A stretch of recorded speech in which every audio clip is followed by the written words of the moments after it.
Bonjour et bienvenue au message d'aujourd'hui.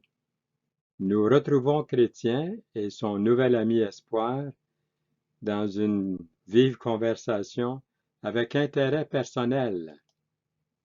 Voyez-vous, ces gens-là qui critiquent Chrétien et Espoir ne sont pas si ignorants, nous pensons, des Saintes Écritures, mais ils sont étrangers à leur application personnelle dans leur propre vie. Ecclésiaste 7,16 dit ceci: Ne sois pas juste à l'excès, et ne te montre pas trop sage. Pourquoi te détruirais-tu? Ce verset de l'Ecclésiaste fait allusion à Matthieu 7, 3 et 4. Pourquoi vois-tu la paille qui est dans l'œil de ton frère et n'aperçois-tu pas la poutre qui est dans ton œil? Ou comment peux-tu dire à ton frère: Laisse-moi ôter la paille de ton œil, toi qui as une poutre dans le tien? Matthieu 7, 3 et 4. Est-ce qu'ils vont enfin, encore longtemps, essayer de contredire nos deux pèlerins, Espoir et Chrétien, qui restent sur la route qui conduit à la cité céleste? Intérêt personnel dit ceci: Mes frères, nous voici tous réunis. Permettez-moi, pour votre édification mutuelle, de proposer cette question à nos pèlerins. Lorsqu'un homme, soit pasteur ou autre, trouve quelque occasion de faire un profit quelconque, qu'il ne peut l'obtenir que par une belle apparence de piété ou en faisant paraître plus de zèle qu'à l'ordinaire, je demande au fond si un homme ne peut pas employer ces moyens-là pour parvenir à son but et être quand même un homme de bien. La fin ou la conclusion de tout ça ici est mauvaise, voyez-vous. Moi, c'est ce que je vois ici, car contrairement à l'Évangile de Matthieu, chapitre 6, verset 33, le but d'intérêt personnel est la réalisation du succès mondain. La Bible dit pourtant: Cherchez premièrement le royaume et la justice de Dieu, et toutes ces choses vous seront données par-dessus. Dans Matthieu 6, 33. Les moyens ici d'intérêt personnel sont mauvais, car contrairement à ce passage de Matthieu 5, verset 8, il emploie, nous allons lire ce verset-là après, il emploie un style de vie de duplicité. Jésus a dit: Heureux ceux qui ont le cœur pur, car ils verront Dieu. Matthieu 5, 8. Un homme honnête n'utilise pas des moyens détournés pour parvenir à une bonne fin. L'ami de l'argent s'exprime de cette façon-ci. Il dit: Je comprends cette question à fond et je veux, avec votre permission, tâcher d'y répondre. Exactement. Donc, premièrement, il dit: Je la considérerais par rapport à un pasteur. Supposons qu'un bon pasteur qui a peu de revenus et à qui se présente une occasion ou un bénéfice plus avantageux et qu'il ait moyen de l'obtenir, disons, à condition d'étudier davantage, de prêcher plus fréquemment et peut-être même de renoncer à quelques-uns de ses principes de foi parce que l'état de son troupeau l'exige. Je ne vois aucune raison qui puisse l'empêcher d'accepter la place qui se présente à lui, dit l'amour de l'argent ici.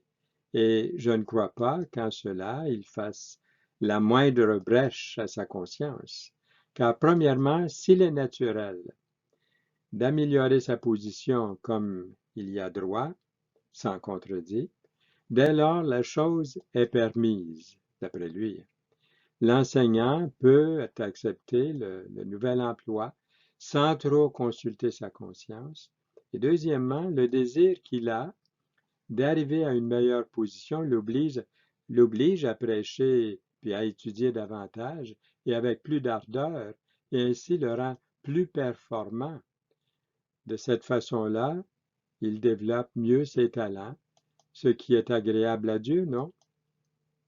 Et je dirais troisièmement, continue-t-il à dire, en changeant quelque chose à ses principes pour s'accommoder à son peuple, les pèlerins pourraient, par exemple, faire valoir ces trois choses-là, qu'il sait renoncer à lui-même et à sa propre volonté, qu'il sait exercer son habileté pour en gagner quelques-uns et se faire à tous selon le précepte même d'un apôtre afin qu'il puisse bien exercer son emploi.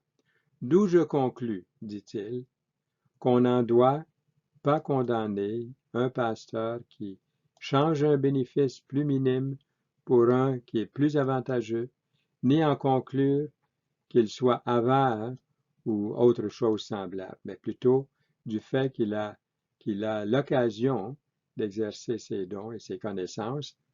On doit le regarder comme un homme qui suit sa vocation, qui se prévaut sagement de l'occasion que Dieu met entre ses mains.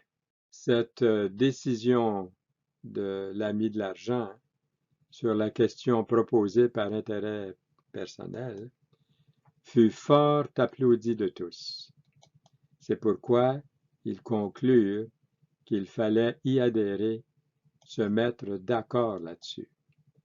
Comme ils s'imaginent que personne ne pourrait les contredire et qu'ils remarquent que Chrétien et Espoir ne sont pas tellement loin devant eux qu'on ne puisse les atteindre, intérêt personnel, l'ami du monde, l'ami de l'argent et jaloux, tous les quatre, ils résolurent unanimement de les attaquer sur cette question-là. D'autant plus que ces deux voyageurs avaient repoussé rudement intérêt personnel. Avant de continuer, je dois vous dire qu'ils se mettent tous d'accord que ce ne sera pas intérêt personnel cette fois-ci qui va poser la question, mais ce sera l'ami du monde qui va la poser. Alors, ils s'approchent tous de Chrétien et d'Espoir. L'ami du monde pose la fameuse question à Chrétien et à son compagnon Espoir.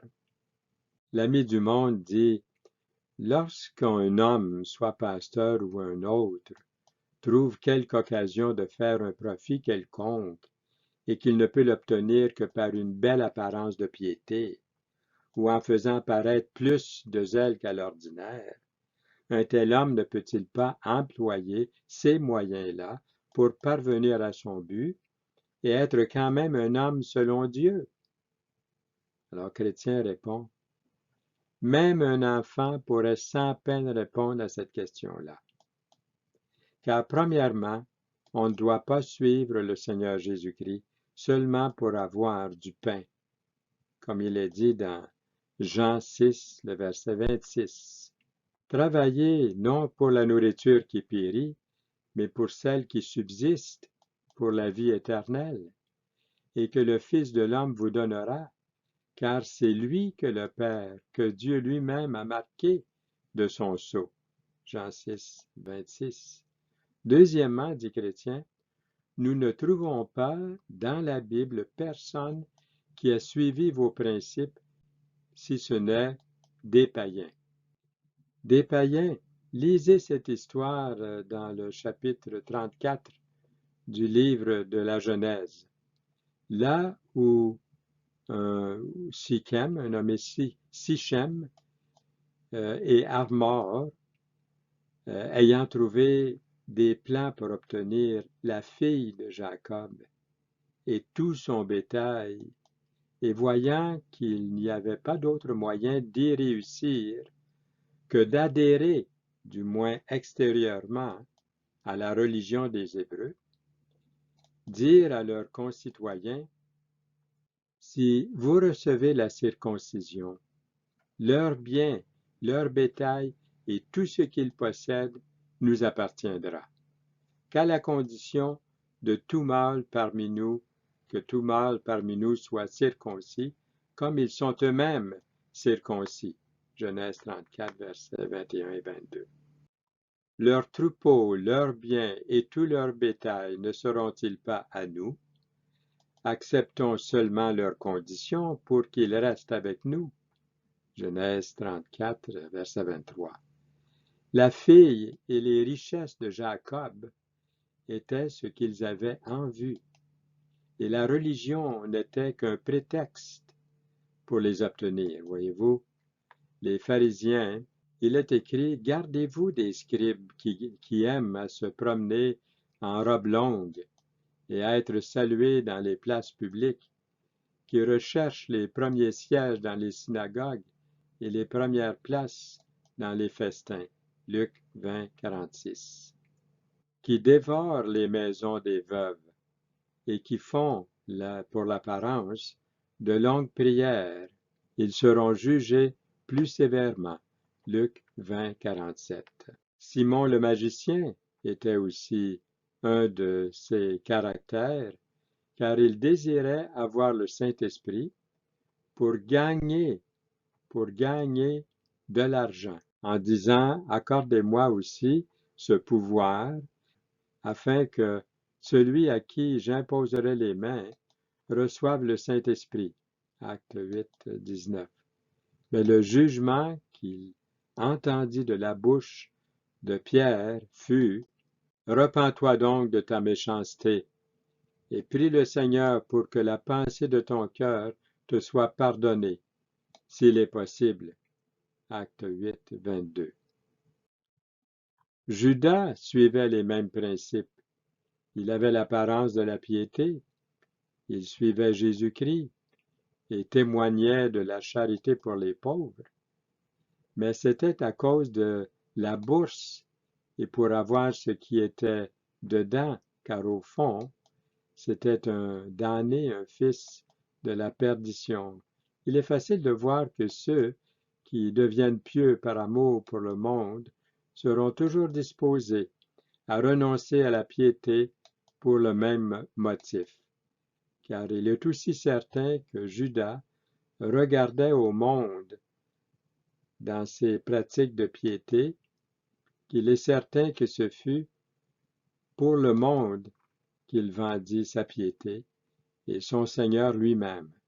C'est donc un sentiment païen, pharisaïque et diabolique que l'affirmative de votre question, à laquelle, par contre, je constate que vous avez adhéré.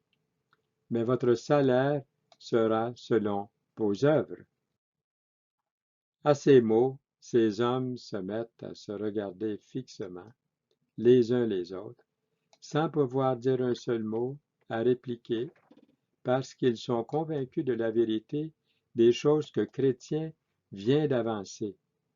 Il se fait donc un grand silence, puis enfin, intérêt personnel et ses compagnons s'arrêtent tout court, ils restent en arrière tandis que Chrétien et Espoir continuent leur chemin et les devancent d'assez loin, ce qui donne lieu à Chrétien de dire à son ami Espoir, « Si ces gens ne peuvent pas supporter le jugement d'un homme, comment pourront-ils subsister devant le jugement de Dieu?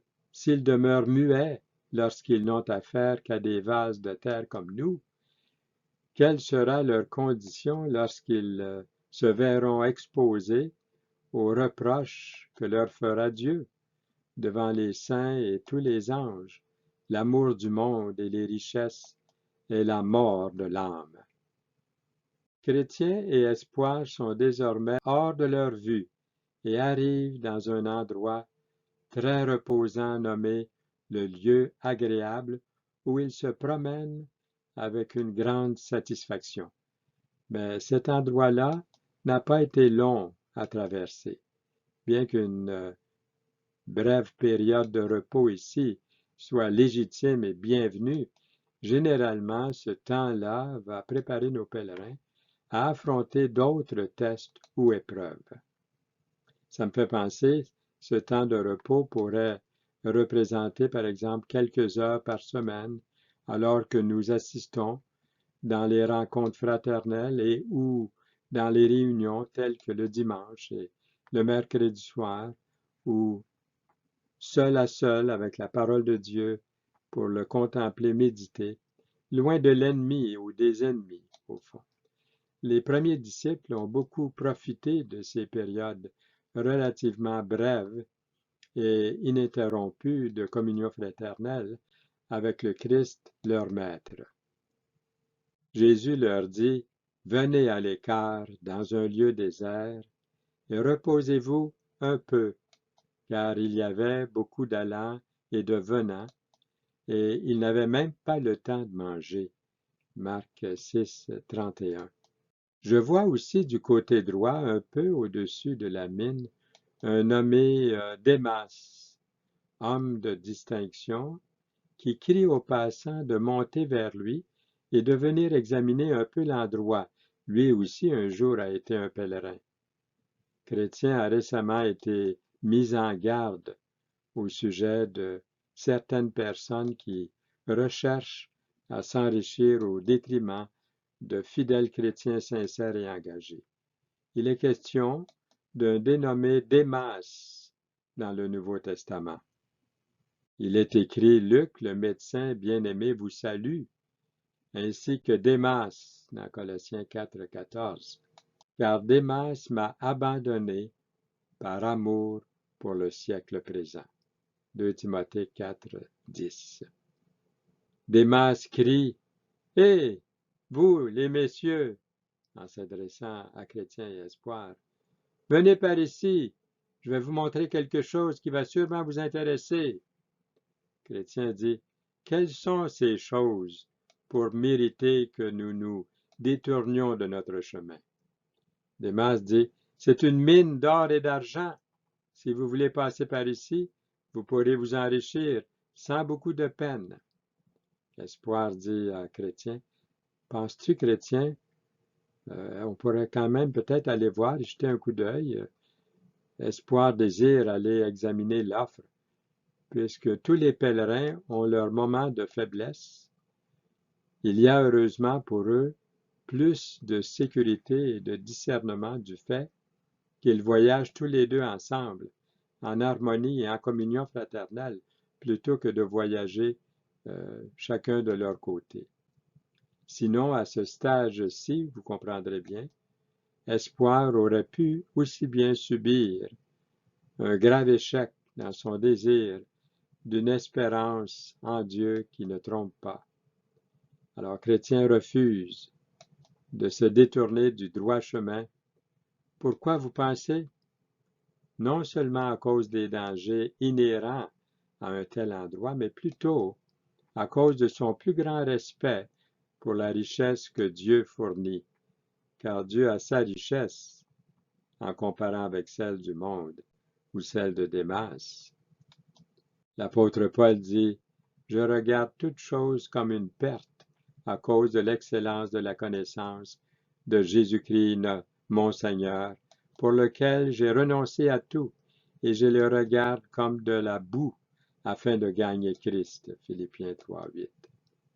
Le chrétien dit non, je ne suis pas intéressé, j'ai entendu dire beaucoup de choses négatives sur ce lieu-là. On dit qu'un grand nombre de personnes en ont été vraiment déçues. Les richesses sont des pièges pour ceux qui les recherchent. Elles sont un obstacle dans leur voyage. Alors Chrétien dit à Démas, « Ce lieu n'est-il pas dangereux et n'a-t-il pas détourné plusieurs pèlerins de leur voyage? » « Non, non, pas du tout, dit Démas, sinon quelques étourdis peut-être seulement. » Démas offre une grande richesse pour peu d'efforts. Lorsque c'est trop beau pour être vrai, s'abstenir. Il cherche surtout des pèlerins qui ont un mauvais œil. Un homme fidèle est comblé de bénédictions, mais celui qui a hâte de s'enrichir ne reste pas impuni. Un homme envieux a hâte de s'enrichir. Il ne sait pas que la disette viendra sur lui.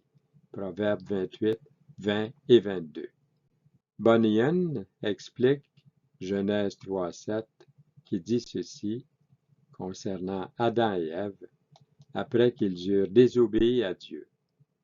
Les yeux de l'un et de l'autre s'ouvrirent, ils connurent qu'ils étaient nus, et ayant cousu des feuilles de figuier, ils s'en firent des ceintures. Genèse 3:7. John Bunyan déclare: encore aujourd'hui de nos jours, le diable trompe le monde. Ses tentations sont dorées avec quelques prétentions douces et fines, comme par exemple, ils deviendront plus sages, plus riches, plus dans les faveurs, les privilèges, comme vivre plus joyeusement, mieux s'en tirer ou quelque chose de la sorte, et qu'ils auront toutes ces bonnes choses pourvu qu'ils n'obéissent qu'à lui, c'est-à-dire qu'ils obéissent au diable, que les imbéciles sont facilement attirés et séduits par toutes ces choses. Citation de John Bunyan. Chrétien dit: mon cher ami Espoir, écoute-moi bien, crois-moi, nous ne nous détournerons pas d'un pouce, suivons droitement notre sentier. Espoir répond: d'accord, je me range de ton avis. Si intérêt personnel passe par ici, et qu'il soit sollicité comme nous l'avons été, il ira certainement voir, lui, ce qui en est de Démas et de ce qu'il nous offre.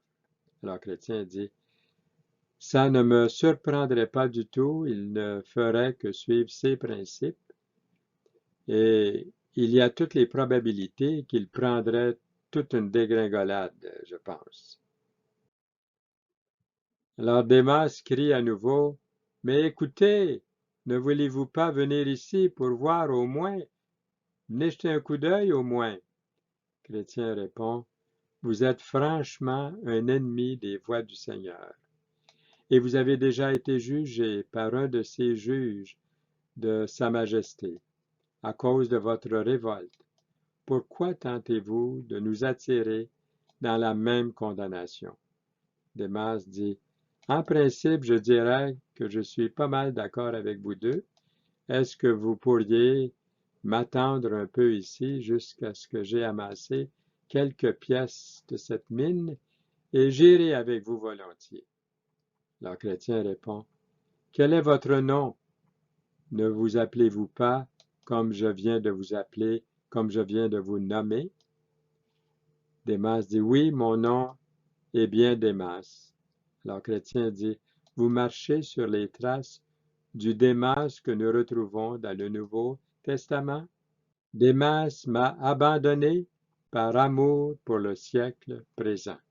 2 Timothée 4:10. Chrétien et Espoir décident de ne pas s'arrêter alors qu'ils voient derrière eux intérêt personnel et ses compagnons qui, au moindre signe de Démas, s'en vont tout droit vers lui.